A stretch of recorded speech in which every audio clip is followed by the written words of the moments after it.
Welcome to Planet Ayurveda. Anxiety and burnout जो कि आज के वक्त में बहुत ही कॉमन हो चुका है, तो क्यों ना हम रूट्स को ठीक कर लें, हम रूट कॉज को ठीक कर लें ताकि आगे जाके ये कोई भी प्रॉब्लम हेल्थ से रिलेटेड क्रिएट ना कर पाए। एंजाइटी और बर्नआउट की अगर हम बात करें तो कैसे ये मिलेनियल्स और जेनजी में पहचाना जा सकता है? नॉर्मली ये चीज़ें, ये वर्ड्स जो हैं वो सुनने में बहुत ऐसे लगता है कि पता नहीं क्या टिपिकल टर्म्स हैं। स्पेशली जेनजी के बारे में बात करें, मतलब अगर पेरेंट्स डांट रहे हैं तो लाइक मुझे मत डांटो या मुझसे इस तरह से बात मत करो, मुझे स्ट्रेस हो जाएगा। They are using this term in their favour. और पेरेंट्स किस चीज को हम एक्चुअली माने कि हाँ this is actual stress and this could lead to the problem, तो किस तरह से इसको डिफरेंशिएट किया जाए कि ओके दिस इज ओके, ये हो सकता है, ये ठीक है, and this could be problematic. नमस्कार, प्लैनेट आयुर्वेदा में एक बार फिर से आपका स्वागत है। आप जानते हैं हम अक्सर आपके लिए कुछ ऐसे टॉपिक्स लेकर आते हैं, ऐसी जानकारियां लेकर आते हैं जो आपको मार्गदर्शन देती हैं और आपको स्वस्थ रहने के कुछ नुस्खे, कुछ तरीके बताती हैं।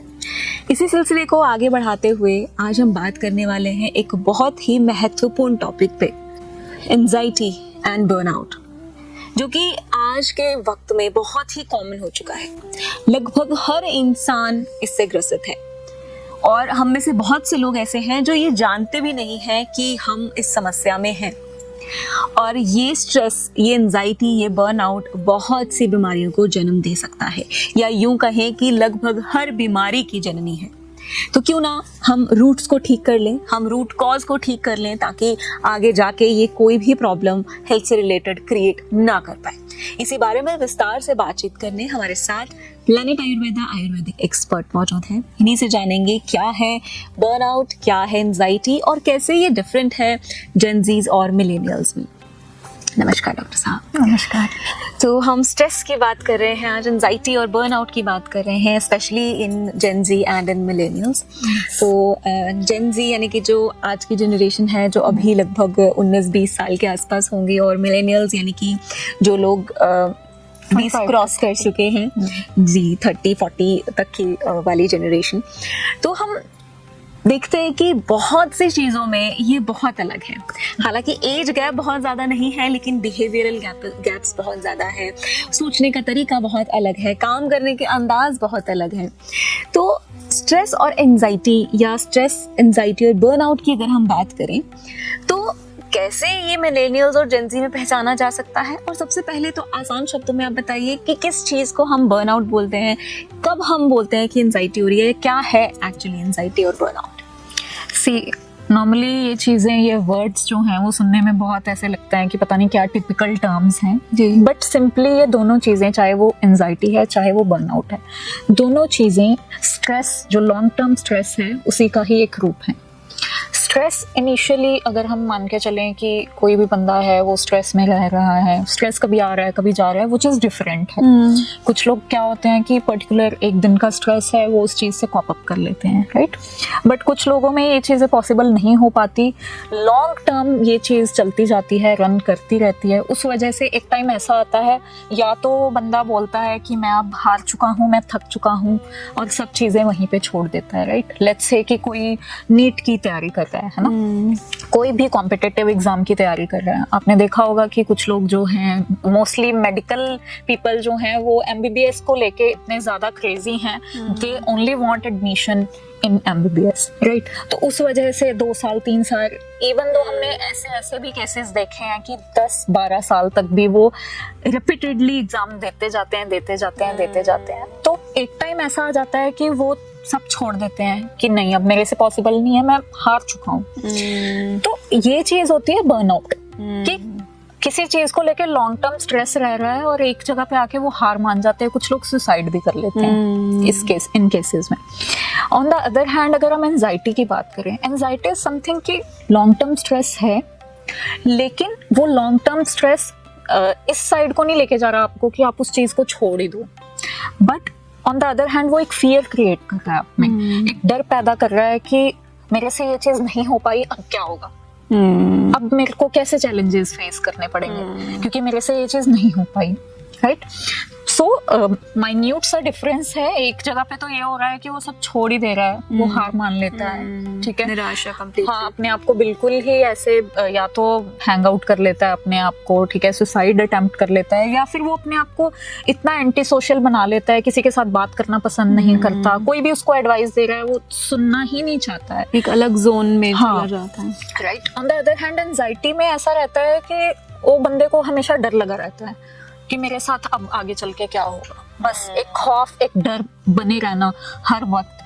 कोई उसको हल्का सा भी कोई कुछ बोल दे और एकदम से डर के बैठ जाता है कि शायद मैं कोई गलत स्टेप ना ले लूं अब आगे चल के, कि मैंने इतनी गलतियां कर दी हैं पीछे, मैं जो करता हूँ मेरे से गलत ही होता है, तो एक डर सा बैठ जाता है, कुछ भी करने का ना जज्बा बचता नहीं है जी। उस साइड बर्नआउट के साइड भी ऐसा ही है कि जज्बा नहीं बच रहा है कुछ भी करने का, ऐसे छोड़ के बैठ जाता है। इस जगह पे ऐसा है कि एंजाइटी के केस में एक डर बैठ गया है कि मैं कुछ भी करता हूँ मेरे से गलत हो जाता है तो मैं नहीं करूंगा, राइट। तो ये चीज है कि लॉन्ग टर्म स्ट्रेस एंजाइटी को भी लीड करता है, बर्नआउट को भी लीड करता है। तो stress is a main thing जिस पे हमें फोकस देना है। शुरुआत स्ट्रेस से ही यस यस जी। अगर हम स्ट्रेस के बारे में बात करें, आजकल स्पेशली जेन जी के बारे में बात करें तो बड़ा ही कॉमन तरीके से वो लोग इसका इस्तेमाल करते हैं, इस वर्ड का स्पेशली। और मैंने तो इनफैक्ट बहुत से बच्चे ऐसे भी देखे हैं जो मिसयूज करते हैं इस टर्म का। मतलब अगर पेरेंट्स डांट रहे हैं तो लाइक कि मुझे मत डांटो या मुझसे इस तरह से बात मत करो, मुझे स्ट्रेस हो जाएगा ना। हर छोटी बड़ी बात पे they are using this term in their favour, और पेरेंट्स बेचारे वो घबराते हैं क्योंकि इस वर्ड का इतना है ना नेगेटिव इफेक्ट हम सोसाइटी में देखते हैं, या बहुत से जेन्युइन केसेस भी हैं जो प्रॉब्लमैटिक हो जाते हैं। तो किस चीज को हम एक्चुअली माने कि हाँ this is actual stress and this could lead to the problem, and this is चलो ओके अभी एग्जाम है तो उससे पहले भी स्ट्रेस होता है, रिजल्ट आना है तो उससे पहले भी वो सिचुएशन आती है कि हमें डर लगता है, टेंशन होती है।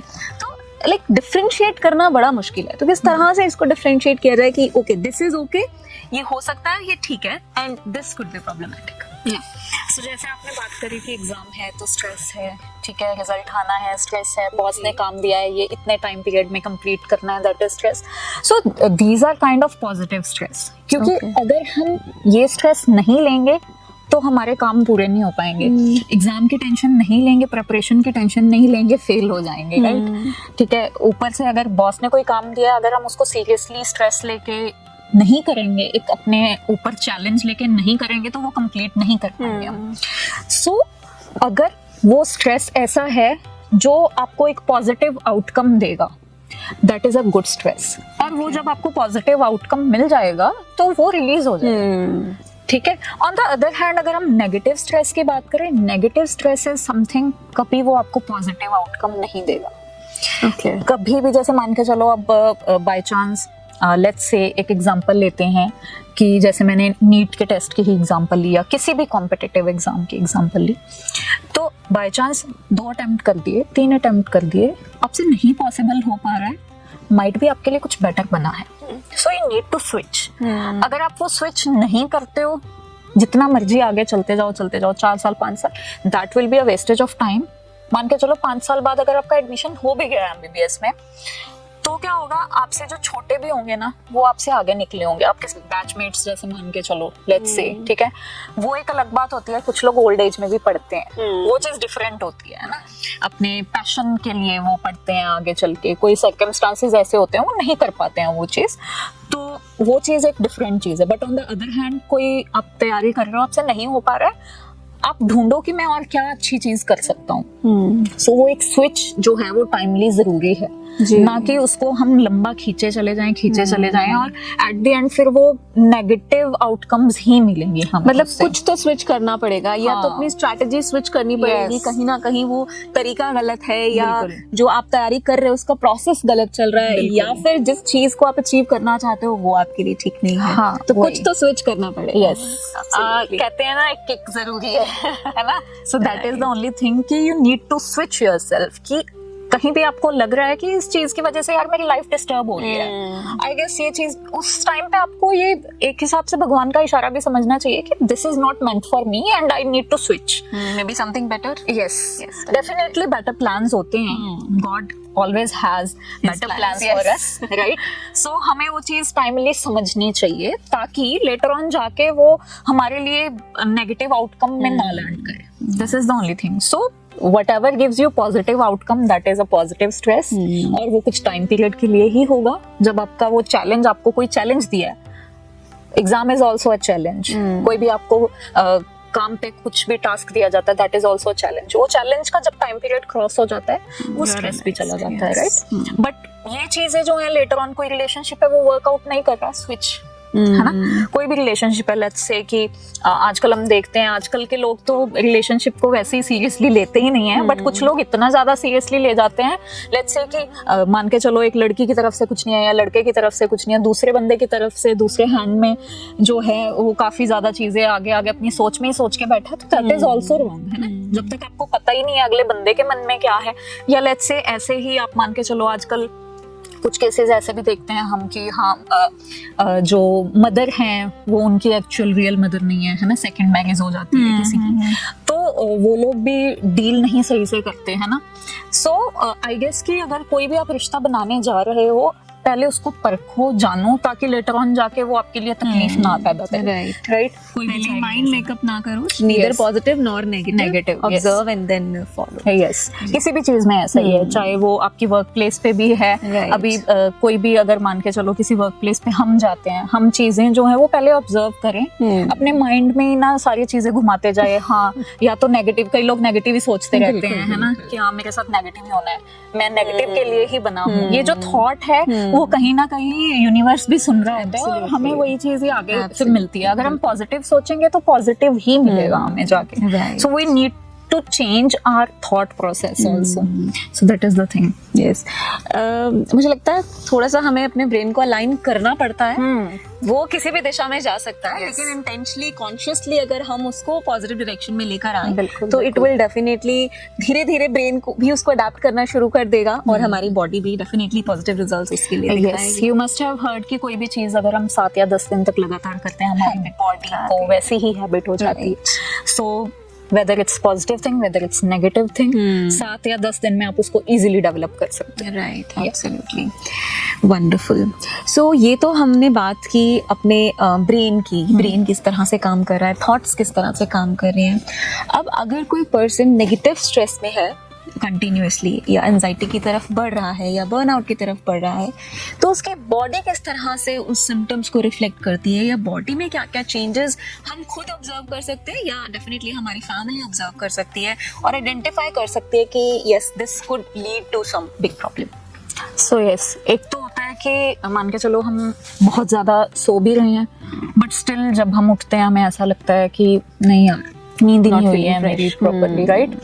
सो that is also one of the reason. क्योंकि क्या होता है जब हम स्ट्रेस लेते हैं, अगर हम बहुत ओवरनाइट चाहे सोए भी हैं, लेकिन हमारा दिमाग जो है ना वो चलता रहता है, ठीक है, डीप स्लीप नहीं हो पाती है, चाहे जितने मर्जी घंटे आप सोए हो, लेकिन वो किसी नाकाम की नींद होती है. That is one of the reason कि आपको जो है वो ऐसा लगेगा कि मैं फटीग फील कर रहा हूँ चाहे जितना मर्जी मैं सो लूँ. So this is one of the thing that we can observe in such people. On the other hand हम देखते हैं कि किसी ना किसी चीज़ की एडिक्शन हो जाती है. लेट्स से चाहे वो अल्कोहल है, चाहे वो स्मोकिंग है ना, उसके बिना उनको नींद ही नहीं आती. कि वो क्योंकि उससे क्या होता है, नशा रहता है, तो वो सारी चीजें, उनका स्ट्रेस उनको लगता है कि दूर होता है हमारा स्ट्रेस, है ना, तो उनको एडिक्शन हो जाती है, कोई ना कोई सहारा वो ढूंढ लेते हैं. बट वो दूर नहीं होता, वो जिस स्ट्रेस हो रहा है. तो this is absolutely not the way. आप अपने आप को स्ट्रेस से दूर रखने के लिए अगर अल्कोहल का कंजम्पशन कर रहे हैं तो दैट्स एब्सोल्युटली इनकरेक्ट, क्योंकि आप अपने उन इमोशंस को अभी दबा रहे हैं. और आप जानते हैं कि जब कोई चीज़ ज़्यादा देर तक प्रेशर में रहती है तो वो उतना ही ज़बरदस्त ब्लास्ट करती है. So better to avoid that. Very well said. उसके अलावा ऑन द अदर हैंड हमारे माइंड और गट का बहुत ही ज़्यादा स्ट्रॉन्ग रिलेशन है. Nowadays we are seeing a lot of cases of IBS. This is nothing the cause is just the stress.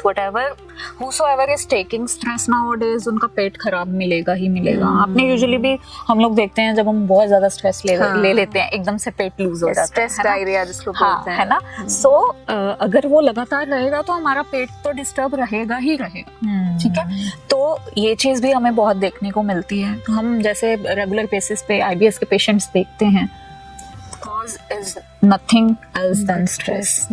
Stress is only cause of the IBS patients. जितने भी पेट से related condition आएंगे ना हमारे पास, सारी stress से related है. तो ये चीजें देखने को हमें मिलती हैं. ऑन द अदर हैंड वो कंसंट्रेट नहीं कर पाते किसी भी चीज के ऊपर. लेट्स से कि कोई भी काम कर रहे हैं, उनका ध्यान हमेशा जिस चीज की वजह से उनको स्ट्रेस है उसी तरफ ही रहता है, और वो अपनी डे टू डे एक्टिविटीज में भी उतना नहीं दे पाते हैं जितना एक्चुअल में उनको. Okay, on the other hand अगर हम बात करें तो उनको एक चीज और रहती है. जैसे मान के चलो कि अभी कोई भी काम उनको दिया जाता है, लेट्स से उनकी ही एक्टिविटी है, वो उनका ही इंटरेस्ट है उस चीज में. लेट्स से मैं हूँ, मुझे म्यूजिक अच्छा लगता है, तो मैं उसमें भी इंटरेस्ट खोना शुरू कर दूंगी. ठीक है, अगर मैं स्ट्रेस में हूँ, मैं हमेशा वही चीज, जिस चीज का स्ट्रेस है वो चीज मेरे माइंड में रन करती रहेगी. जो मेरा इंटरेस्ट है वो भी खत्म हो जाएगा. किसी चीज में इंटरेस्ट ना बचना, किसी से बात करना पसंद ना होना. ठीक है, सोशलाइज नहीं रहते हैं बिल्कुल भी, अपने आप को बिल्कुल एक दायरा बना के रख लेते हैं अपने अराउंड, और फिर सोचते हैं कि बस मेरी जिंदगी में आगे चल के कुछ नहीं बचा है. एक बस बिलीव और थॉट जो बना लेते हैं ना, तो वो चीज बहुत ही, मतलब आजकल तो बहुत ही ज्यादा देखने को मिल रही है. Right. So we'll talk about its reason too, but specifically जो है वो हमें यही चीजें जो हैं वो हम भी ऑब्जर्व कर सकते हैं अगर हमें है स्ट्रेस, या फिर सामने वाला बंदा भी इजीली देख सकता है ये चीजें ऑब्जर्व करके कि हाँ ये कहीं ना कहीं इस बंदे को स्ट्रेस है. जी, so we can help them. आपके पास डेफिनेटली पेशेंट्स आते होंगे एंजाइटी के या बर्नआउट के केसेस में भी, अगर डायग्नोज हो पाए तो क्या डिफरेंस आप ऑब्जर्व करते हैं मिलेनियल्स और जेनजीज में? क्या कुछ डिफरेंस है? और मोर ओवर मैं इंटरेस्टेड हूँ रीजंस, क्या सिमिलर टाइप के रीजंस से दोनों में ये चीजें डेवलप हो रही है, या कुछ क्या अलग है, क्या डिफरेंसेस आप ऑब्जर्व करते हैं दोनों में? सी, पहले तो मैं बताना चाहूँगी कि सिवियरिटी ऑफ केसेस या नंबर ऑफ केसेस ज़्यादा जो हमें देखने को मिल रहे हैं आजकल, that is in Gen Z. So if I talk about one of the major reason, तो वो है सोशल मीडिया. मिलेनियल्स में केसेस हमें कम इसलिए देखने को मिलते हैं क्योंकि ठीक है वो भी सोशल मीडिया पे एक्टिव हैं, बट वो इतने एक्टिव नहीं हैं जितने जेनजी हैं. जेनजी के लिए जो सोशल मीडिया वही एक लाइफ है. यस. वही उनका सराउंडिंग है, वही उनका एक्टिविटी एरिया कह लो, वही उनका जितना जो भी लाइफ की एक्टिविटीज दुनिया उसी में ही समा चुकी है उनकी. They don't even love to have good friends. Good friends means कि ये नहीं है कि हाँ हम घूमने जा रहे हैं तो वो हमारा दोस्त है, घूमने जाओ पार्टी करने जाओ बस, दैट्स इट. फ्रेंड्स जो एक्चुअल फ्रेंड्स होते हैं, they are always in every situation, they are always with you. चाहे वो आपका बुरा टाइम है, चाहे वो आपका अच्छा टाइम है. तो इनके जो फ्रेंड्स होते हैं आजकल हम देखते हैं कि बहुत लिमिटेड टाइम पीरियड के लिए फ्रेंड्स रहते हैं. फ्रेंड्स. हाँ, राइट. और विद टाइम जैसे जॉब स्विच हुई, पिछला दोस्त कहाँ गया कुछ पता नहीं है. स्कूल से कॉलेज आते हैं, पिछला दोस्त कहाँ है कुछ पता नहीं है. सो लेकिन जो मिलेनियल्स हैं उनके जो दोस्त हैं, फ्रेंडशिप्स, बचपन के भी कोई 15-20 साल पुराने दोस्त भी, जो अगर एक दोस्त अच्छा बना है वो आज तक साथ में है. Right. On the other hand family से बहुत ज्यादा इंटरेक्टिव नहीं है gen Z. Reason social media only. हर टाइम उनको ये लगा रहता है कि बस वही हमारी लाइफ है, they are doing into that only. तो मिलेनियल्स का जो चाइल्डहुड था और जेन ज़ी का जो चाइल्डहुड है उसमें भी बहुत डिफरेंस है. लेट्स से कि जॉइंट फैमिलीज होती थी, अपने मामा के घर जाना छुट्टियों में, है ना. तो आजकल क्या है, आजकल वैसे तो स्कूल्स को भी चाहिए कि थोड़ी छुट्टियों में रिलैक्सेशन दें. छुट्टियां बहुत कम देते हैं लोग, एग्जाम पे एग्जाम, छुट्टियां होती ही नहीं है. तो बच्चों को मेरे को नहीं लगता इतना ज्यादा जाने को भी मिलता है ना. तो ऑन द अदर हैंड कि जो पेरेंट्स हैं उन्होंने अपने बच्चों को इस तरीके से पाला है, बड़ा किया है कि जैसे ही बच्चा हुआ उसको लालच देने के लिए आगे फोन रख देते हैं, बस कि फोन देखता रहे बच्चा और हमें डिस्टर्ब ना करे. एक फोन बच्चे का, एक फोन अपना, दोनों मदर और फादर का, तीसरा फोन बच्चे को पैदा होते ही फोन दिया जाता है.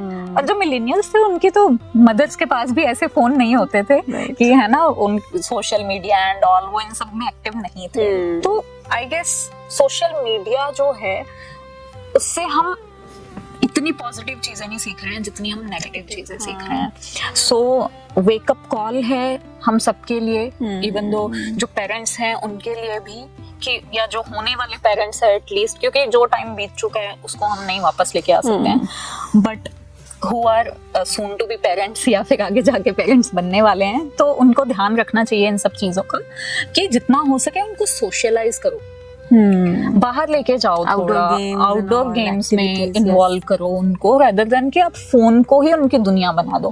तो फिर आगे जाके आप लोग ही कंप्लेंट करते हो कि बच्चा हमारे साथ बात भी नहीं करता है, घुलता मिलता नहीं है, ठीक है, हम बाहर जाते हैं बदतमीजी से बात करते हैं बच्चे किसी अदर के साथ, है ना, फोन छीन लो तो लड़ने लग जाते हैं आजकल। आपने कितनी वीडियोस भी वायरल हुई देखी होगी, राइट?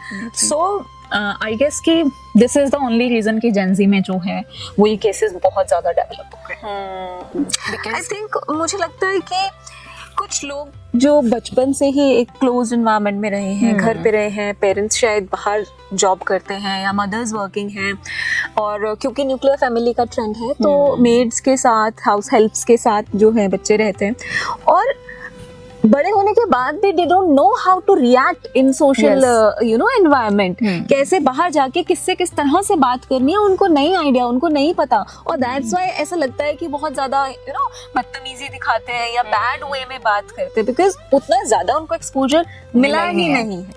वही चीज है, राइट। सो एक और चीज की, ठीक है, मदर वर्किंग है, फादर वर्किंग है, मजबूरी हो जाती है, राइट?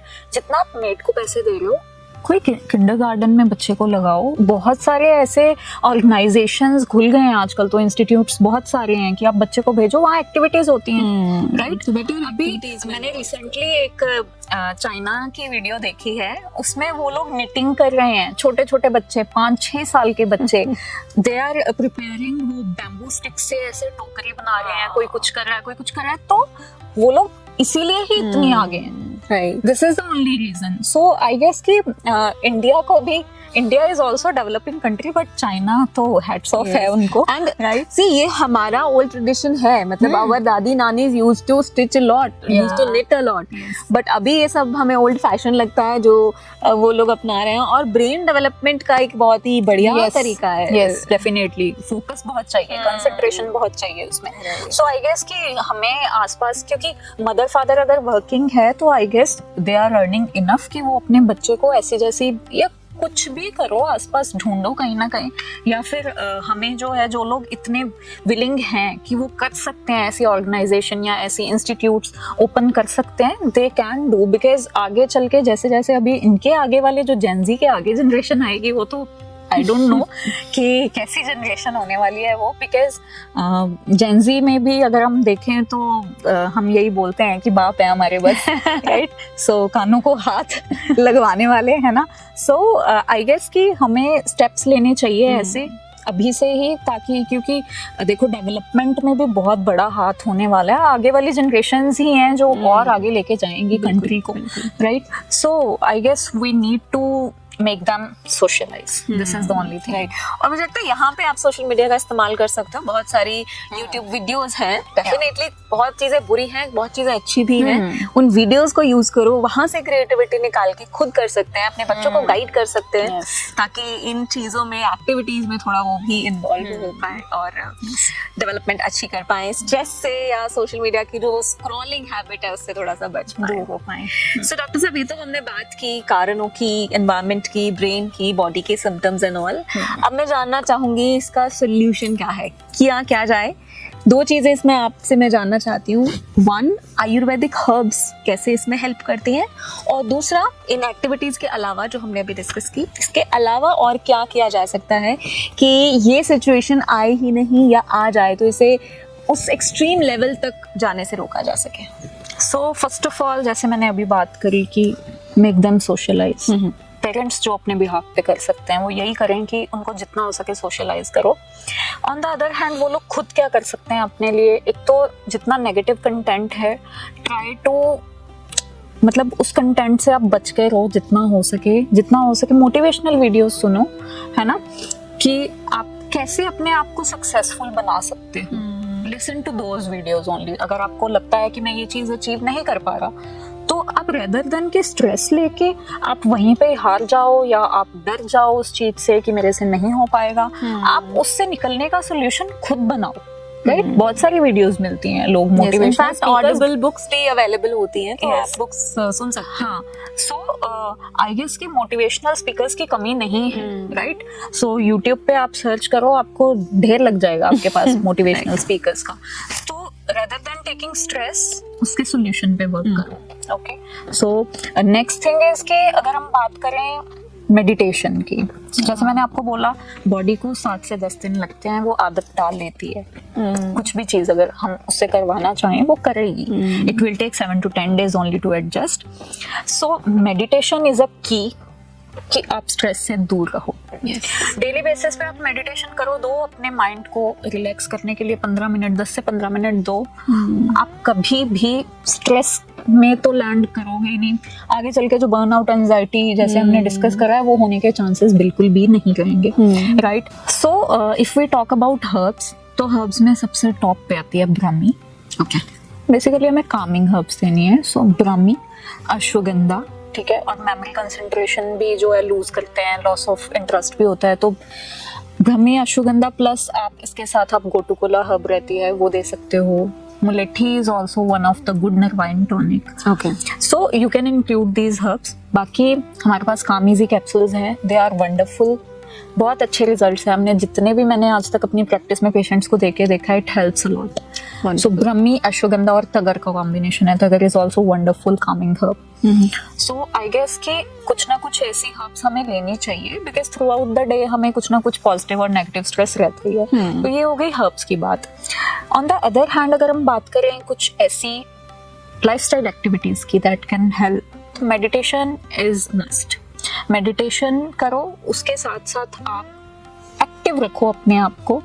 जैसे सोशल रहने की बात करें मैंने, तो सोशलाइजेशन में आप जब बाहर जाओगे योगा एक्सरसाइज करने, वहां भी आपको अच्छे अच्छे पॉजिटिव थिंकर्स मिलेंगे, right? So that is also one of the thing one can do. On the other hand अगर हम बात करें, सोशल एक्टिविटीज की बात कर दी हमने, ठीक है, फिर आप डाइट अपनी ऐसी रखो जिसको बोलते हैं सात्विक आहार, ठीक है, लेस स्पाइसेस, कार्बोहाइड्रेट्स का इंटेक बहुत ज़्यादा नहीं करना, बिकॉज जो कार्बोहाइड्रेट्स हैं वो भी कहीं ना कहीं जब हम हमारे शुगर लेवल्स इंक्रीज होते हैं बॉडी में, तो बॉडी का जितना भी मैकेनिज्म है वो डिस्टर्ब होता है कहीं ना कहीं, राइट? सो क्योंकि स्ट्रेस के केस में ऑलरेडी जो है वो शुगर का रश ब्लड में बढ़ता है, ठीक है। नेक्स्ट थिंग कि हमें वर्क लाइफ में एक बैलेंस रखना है। काम पे हो till that time, challenges accept करो, उनको कंप्लीट करो। जैसे काम से घर पे आए, लेफ्ट इट आउट, उसको छोड़ के आओ, घर पे मत लेके आओ, अपनी फैमिली को टाइम दो, फैमिली के साथ टाइम बिताओ, तो उससे भी आपका स्ट्रेस रिड्यूस होगा। So I guess this is enough. आप अगर ये सारी चीजें करते हो तो it will help you out stress free रहने में।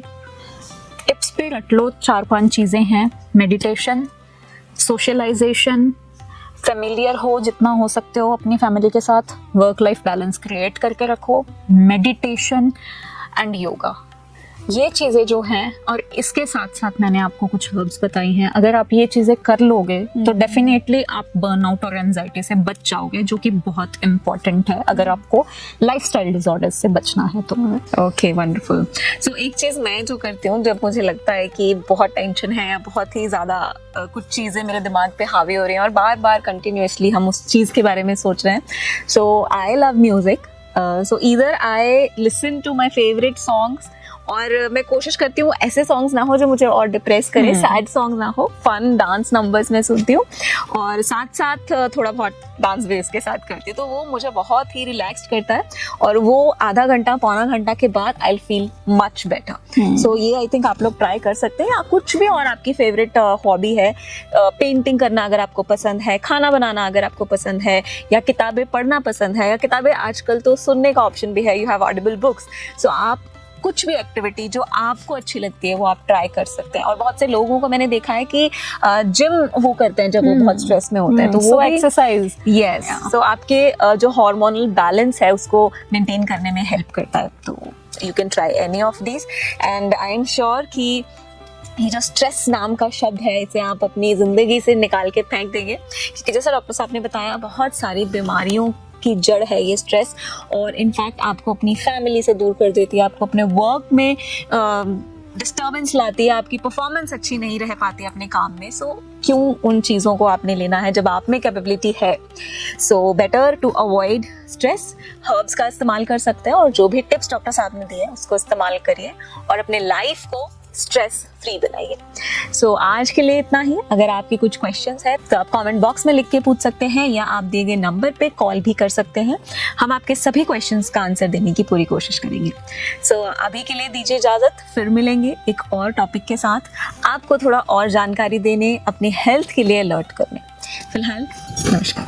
www.planetayurveda.com पर जाएं और वहाँ पे हमारे जो कंसल्टेंट्स हैं पूरे वर्ल्ड से हमारे पास पेशेंट्स जो है कंसल्ट करते हैं आयुर्वेद के रिलेटेड। हमारे MD आयुर्वेदा डॉक्टर्स हैं जो कि व्हाट्सएप वीडियो कंसल्टेशन के थ्रू आपको कंसल्टेशन देते हैं और आप ऑनलाइन अपॉइंटमेंट बुक कर सकते हैं और अपने जो फ्रेंड्स हैं, जो फैमिली के लोग हैं, उनको आप बता सकते हैं। लिवर, किडनी, लंग्स, स्किन, दिल, पेट, घुटने, सिर, पैर या बॉडी के किसी भी पार्ट से जुड़ी हो कोई भी समस्या अभी कॉल या व्हाट्सएप करें और घर बैठे समाधान पाएं 6209123456 पर। हाँ जी, अब सब बीमारियों का इलाज है बहुत आसान। आपकी सेहत से जुड़ी हर समस्या का समाधान मिल रहा है घर बैठे। अब आप दुनिया के किसी भी कोने से टॉप प्लैनेट आयुर्वेदा एक्सपर्ट से ऑनलाइन बात करें, परामर्श लें और दवा की भी करवाएं होम डिलीवरी। हेल्थ प्रॉब्लम्स कोई भी हो, सोल्यूशन सिर्फ एक, www.planetayurveda.com। पूरे प्लैनेट की सेहत का नंबर 1 साथी।